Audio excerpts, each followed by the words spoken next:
రేవంత్ రెడ్డి గారు 2.5 సంవత్సరాలలో 4 లక్షల కోట్లు అప్పు చేసాడు. ఎక్కడన్నా కార్యక్రమాలు ఉన్నాయా? మేము చూపిస్తాం. ఒక సెక్రటరియట్, ఆ పక్కన అంబేద్కర్ స్టాచ్యూ కానివ్వండి, కమాండ్ కంట్రోల్ కానివ్వండి, రెండోది పోలీస్ స్టేషన్లు కానివ్వండి, ఎస్పీ ఆఫీసులు కానివ్వండి, రెండోది రిక్రూట్మెంట్.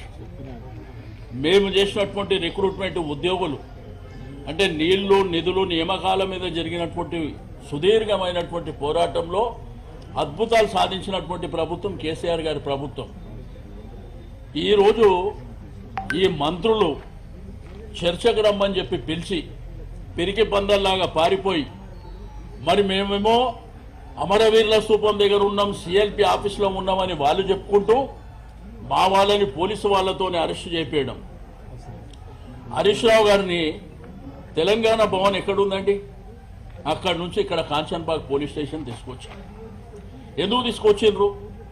వాళ్ళేమో ఆడ కూర్చొని మమ్మల్ని రమ్మని చెప్పి పిరికి బందల్లాగా పారిపోయి ఫోన్ చేస్తుంటే ఫోన్లో అందుబాటులో రాకుండా అనవసరంగా మధ్యలో పోలీసు వాళ్ళని వాడుకోవడం.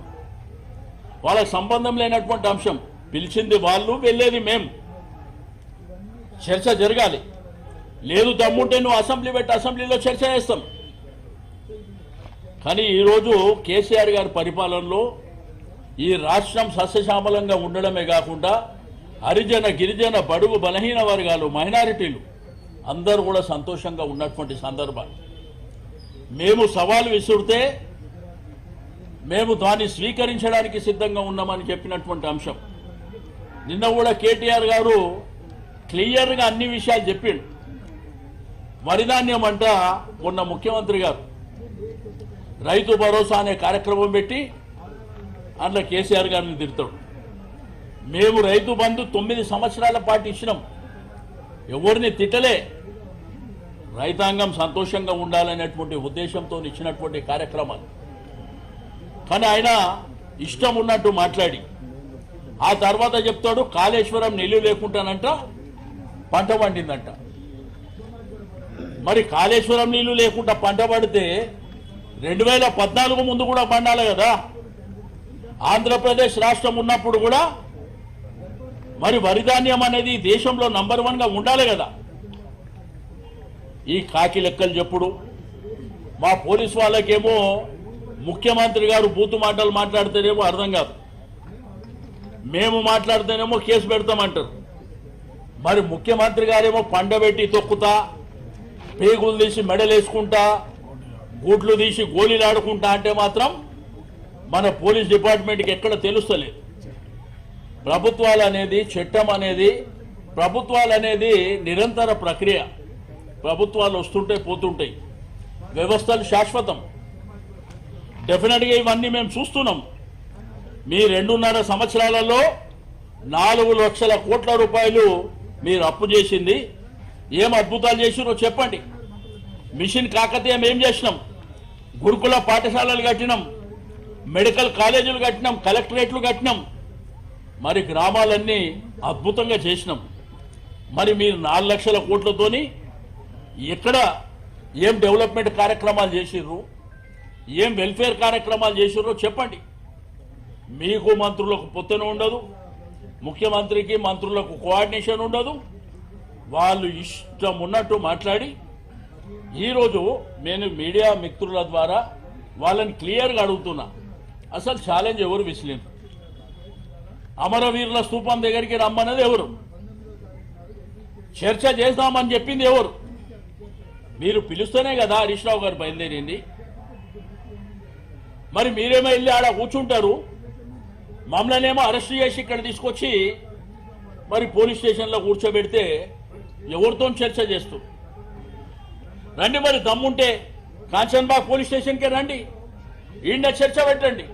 దాదాపు 4 మంత్రులు, ప్రభుత్వంలో ఉన్న పెద్దలు 4 మంత్రులు సవాలు విసిరి ప్రతిపక్షంలో ఉన్న మమ్మల్ని రమ్మని డిస్కషన్కి చర్చకు రమ్మని చెప్పి ఈరోజు పోలీసు అడ్డం పెట్టుకొని మమ్మల్ని అందరిని అరెస్ట్ చేసి ఈరోజు హరీష్ రావు గారిని అరెస్ట్ చేసి తీసుకొచ్చి ఇక్కడ పెట్టడం జరిగింది. నిజంగానే ప్రభుత్వం నిజాయితీగా పనిచేస్తే, ఎలాంటి స్కాములు లేకుండా పద్ధతిగా ఉందనుకుంటే ఎందుకు చర్చకు రమ్మని చెప్పి ఎందుకు పారిపోయారు? నేనైతే జూపల్లి కృష్ణారావు గారు భవన్కే వస్తానని చెప్పేసి తెలంగాణ భవన్కి వస్తానని చెప్పేసి రాత్రి నుండి స్క్రోలింగ్ చూస్తూ ఉన్నాం. సార్ హరీష్ రావు గారు వస్తేనే వస్తామంటే హరీష్ రావు గారు కూడా మిగతా కార్యక్రమాలన్నీ కూడా క్యాన్సిల్ చేసుకొని రావడం జరిగింది. మరి అరెస్ట్ చేసి హరీష్ రావు గారిని మిగతా వాళ్ళందరినీ అరెస్ట్ చేసి తీసుకొచ్చి మంత్రులను మాత్రం గన్ పార్క్ దగ్గరికి పంపించున్నారు కదా. ఇది తెలంగాణ ప్రజలు గమనిస్తలేరా? ఏమడుగుతున్నాం? గురుకులాలలో పేద బిడ్డలకు జరుగుతున్న దాంట్లో స్కామ్ జరిగింది అంటున్నాం. ఆర్ఎస్ ప్రవీణ్ గారు చెప్పారు, సెకండ్ రోజు మేము వస్తాం, మీరు చర్చకు రండి అంటే మీతో మాట్లాడడం, హరీష్ రావు గారు వస్తే కేటీఆర్ గారు వస్తే మాట్లాడతామన్నారు. మరి హరీష్ రావు గారు వచ్చారు కదా, ఎందుకు చర్చించకుండా పారిపోయారు? ఉత్తర ప్రగల్భాలు పలుకుతూ ఈరోజు చర్చకు పిలిచి ఎందుకు పారిపోయారు? నిజంగానే ఈరోజు పేద బిడ్డలకు సంబంధించిన దాంట్లో ఎంత అవినీతి జరిగింది అనేది ఒక్కొక్కటి చెప్తూ గత వారం రోజుల నుండి కొప్పుల ఈశ్వర్ గారు కానీ ఆర్ఎస్ ప్రవీణ్ గారు కానీ ఒక్కొక్క దాని మీద చెప్తూ ఉన్నారు. తెలంగాణలో ఉన్న తెలంగాణ బిడ్డలను కాదని ఎక్కడో బయట వాళ్ళకి ఇచ్చినారనేది కూడా చెప్పినారు. ఒక ట్రంక్ పెట్టెల దాంట్లో స్కామే, అట్లే బంకు పెట్టెల దాంట్లో స్కామే, ప్రతి దాంట్లో కూడా స్కామ్ చేస్తున్నారు. ఇవి పేద బిడ్డలకు చెందాల్సింది ఖచ్చితంగా అన్యాయం జరగొద్దని ఈరోజు బీఆర్ఎస్ పార్టీ తరఫున ప్రశ్నించడమే పాపం అన్నట్టు ఈ రాష్ట్రంలో జరుగుతూ ఉంది. ప్రశ్నించిన వాళ్ళందరూ తొక్కాలని ఒకటే మాట్లాడుతున్నారు. ఇది ఈరోజు ముఖ్యమంత్రి గారు, ఈ రాష్ట్ర ప్రభుత్వం ఖచ్చితంగా విద్యాశాఖ మంత్రిగా ముఖ్యమంత్రి గారు ఉన్నారు, ముఖ్యమంత్రి గారే బాధ్యత వహించాలి. ఒకే సంక్షేమ శాఖ మంత్రులు ఉన్నా కూడా విద్యాశాఖ తరఫున ముఖ్యమంత్రి గారు ఉన్నారు.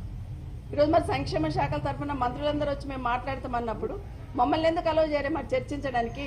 హరీష్ రావు గారు 3 మంత్రులకు ఫోన్ చేస్తే కూడా ఫోన్ లిఫ్ట్ చేయలేదంటేనే ఏ విధంగా ఈ ప్రభుత్వం తోక ముడుచుకొని పోతుంది అనేది స్పష్టంగా అర్థమవుతుంది. ఇప్పటికైనా తెలంగాణ రాష్ట్ర ప్రజలు గమనిస్తూ ఉన్నారు. ఏది చూసినా స్కామే, ఎక్కడ చూసినా దోపిడీ చేయాలని ఒకటి, అడిగిన వాళ్ళని తిట్టడం తప్పిస్తే ఇంకోటి ప్రభుత్వానికి లేదనేది వాస్తవం.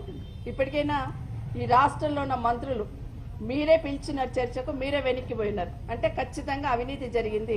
2000 కోట్ల స్కామ్ జరిగింది అనేది వాస్తవం. ఇప్పటికైనా దానికి పాల్పడ్డ వాళ్ళ మీద ఖచ్చితంగా యాక్షన్ తీసుకోవాలి. ఇప్పటికి మరి చర్చకు ఇప్పుడు ఆ మాటకు ముందు చర్చిస్తాం, అసెంబ్లీకి రమ్మంటాడు ముఖ్యమంత్రి గారు. మరి చర్చిస్తామంటే ఎందుకు రావట్లేదు? మీరే పిలిచారు, మేము రెడీగా ఉన్నాము, సాక్ష్యాలన్నీ తీసుకొస్తాం, మీకు చూపిస్తామని చెప్తే ఎందుకు రావట్లేదు? నిన్నగాక మొన్న ముఖ్యమంత్రి గారు మాట్లాడితే చర్చ పెడదాం, అసెంబ్లీలో వస్తారా అన్నారు. నిన్న కేటీఆర్ గారు చెప్పారు, మేము రెడీగా ఉన్నాం చర్చకు, మీరు ఎక్కడికి రమ్మంటే అక్కడికి వస్తాం, మీరే డేట్ ఫిక్స్ చేయండి, మీరే ప్లేస్ ఫిక్స్ చేయండి అని. మరి ఈరోజు చర్చకు వస్తున్న వాళ్ళని మంత్రులు మేము రెడీ అని వచ్చినారు, మేము రెడీ అని హరీష్ రావు గారు వచ్చినారు. మరి ఎందుకు అలౌ చేయట్లేదు అనేది ఇప్పుడే తెలంగాణ ప్రజలకు స్పష్టంగా అర్థమైంది. ఈ ప్రభుత్వం దోపిడీ చేయడం ఒకటే పెట్టుకున్నది.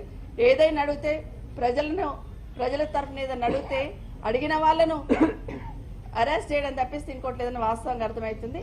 ఇప్పటికైనా తెలంగాణ రాష్ట్ర ప్రజలు గమనిస్తూ ఉన్నారు. ఈ స్కామ్ జరుగుతున్న దాంట్లో ఖచ్చితంగా యాక్షన్ తీసుకున్నంత వరకు వదిలిపెట్టారు.